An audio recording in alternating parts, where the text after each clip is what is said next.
இது ஒரு முள் சீத்தா மரம். இது இந்த மரத்தின் கதை.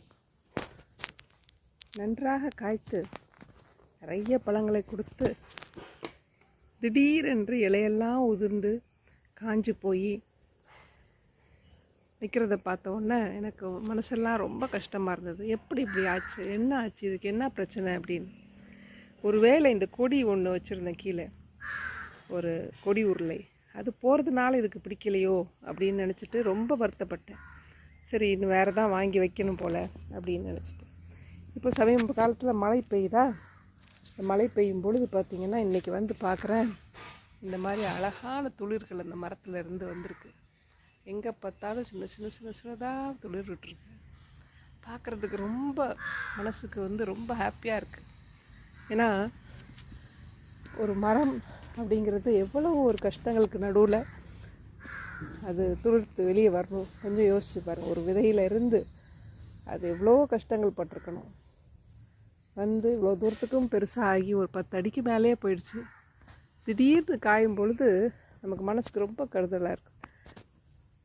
எனக்கு நிறைய மரங்கள், செடி, கொடிகள், பச்சை நிறங்கள்லாம் ரொம்ப பிடிக்கும். எங்கே பார்த்தாலும் இப்போ பச்சையாக இருக்குது. ஆனால் பார்க்குறவங்களுக்கு நிறைய பேருக்கு இது கலையாக தெரியும், வேண்டாத செடியாக தெரியும். ஆனால் எனக்கு வந்து பச்சை நிறம் தான் தெரியுது. அப்படிங்கும்பொழுது இதை பார்க்கும்போது எனக்கு என்ன தோணுது அப்படின்னா, நம்ம என்னவா ஆகணும்? சில சமயம் எனக்கே அந்த கேள்வி வரும். What next? என்ன பண்ண போகிறோம்? அடுத்தது என்ன பண்ண போகிறோம்? அடுத்தது என்ன பண்ண போகிறோம்? என்ன ஆகணும்? ஒன்றுமே ஆகணுன்ற தேவையில்லை. இந்த மரத்தை பாருங்களேன். நான் வந்து இதை வெட்டி போட்டிருக்கலாம், காஞ்சி போச்சுன்னு நினச்சிட்டு தூக்கி போட்டிருக்கலாம். ஆனால் பண்ணலை. சரி, அட்லீஸ்ட் ஒரு கொடிக்காக அது உதவுது அப்படின்னு சொல்லிட்டு விட்டுட்டேன். இன்றைக்கி இந்த மரம் திருப்பியும் உறுப்பிக்குது. அதே மாதிரி தான் நாமும். நான் என்னால் என்ன யூஸு, ஒன்றும் உபயோகம் இல்லை அப்படின்லாம் நினைக்காதீங்க. திடீரென உங்களுக்குள்ள ஒரு இதே மாதிரியான ஒரு துளிர் வரும், ஒரு உயிர்ப்பு ஏற்படும், அற்புதங்கள் நிகழும். நம்புங்க. நம்பிக்கை தான் வாழ்க்கை. நிச்சயமாக எல்லோருக்கும் இதிலிருந்து ஒரு பாடம் இருக்குது. நாம இருந்தால் என்றைக்கு வேணாலும் அந்த அதிசயம் நடக்கலாம், மிரக்கல்ஸ் நடக்கலாம். அதுக்கு என்ன பண்ணணும்? Just carry on.